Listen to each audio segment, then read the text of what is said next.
Hi అండి అందరికీ. చూడండి, బెండకాయ ఫ్రై ఇలా పొడి పొడిగా సింపుల్ వేలో చాలా టేస్ట్గా తొందరగా ఎలా వండాలో ఈ వీడియోలో చెప్తాను. ఈ వీడియోని ఎక్కడా స్కిప్ చేయకుండా చివరి వరకు చూడండి.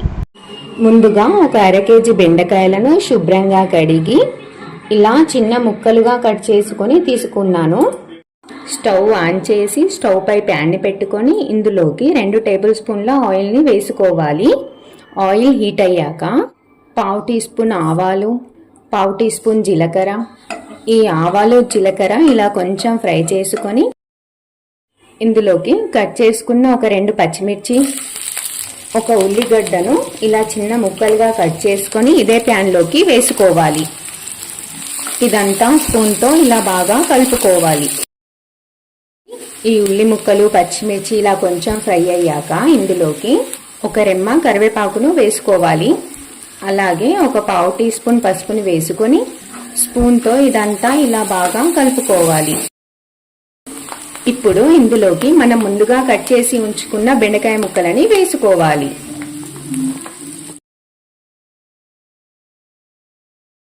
ఇప్పుడు ఇందులోకి రుచికి సరిపడా ఉప్పు, అలాగే ఒక 1/2 టీ స్పూన్ కారంని వేసుకొని మంటని హై ఫ్లేమ్లో ఉంచుకొని స్పూన్తో ఇదంతా బాగా కలుపుకోవాలి. చూడండి, ఇలా అంతా బాగా కలుపుకున్నాక మంటని మీడియం ఫ్లేమ్కి అడ్జస్ట్ చేసుకొని ఇలా కలుపుతూ ఫ్రై చేసుకోవాలి. చూడండి, బెండకాయ ముక్కలు ఇలా కొంచెం ఫ్రై అయ్యాక ఇందులోకి ఒక 1/2 టీ స్పూన్ ధనియాల పౌడర్ని వేసుకొని స్పూన్తో ఇదంతా బాగా కలుపుకుంటూ ఒక 2 నిమిషాలు హై ఫ్లేమ్లో ఫ్రై చేసుకుంటే సరిపోతుంది. చూడండి, బెండకాయ కర్రీ ఫ్రై అయిపోయింది కదా. ఇప్పుడు చివరిగా ఇందులోకి సన్నగా తరిగిన కొత్తిమీరను వేసుకొని స్పూన్తో ఇదంతా ఇలా బాగా కలుపుకోవాలి.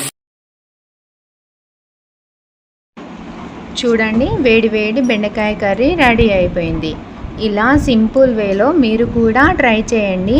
మీకు ఎలా వచ్చిందో నాకు కామెంట్ బాక్స్లో కామెంట్ చేయడం మాత్రం మర్చిపోకండి. ఓకే, మరి బాయ్ ఫ్రెండ్స్.